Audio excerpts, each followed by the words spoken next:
Mr. Rothfuss, could you explain your position on abortion laws and talk about whether that position might have changed over time? It hasn't really changed over time. Philosophically, I am pro-rights, which makes me pro-choice. I don't like the government to come down and tell people what they should and shouldn't do when those should and shouldn't do's are based on their morals, their philosophy, their individual beliefs, or the things that basically should be covered by constitutional freedoms and privacy rights. Abortion falls into that category, in my opinion. I don't like abortion. I want it to go away. I want the need for it to go away. I feel that if all of the organizations that spent an awful lot of money trying to make abortion illegal would instead spend that money on trying to help people so that they didn't have to get an abortion, we'd probably be doing a lot better.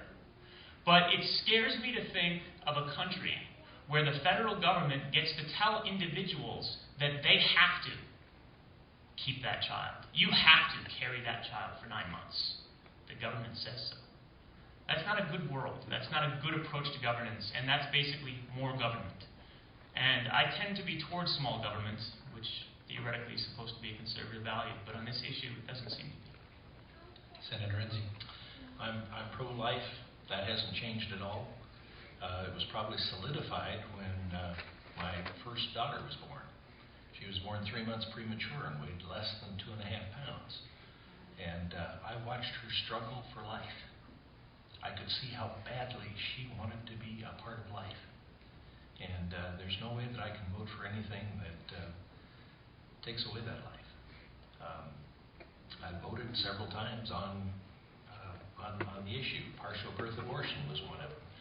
And I remember when we passed that, and I was pleased that we had. And then President Clinton vetoed it, and I was really disappointed. And I was walking back to my office in depression.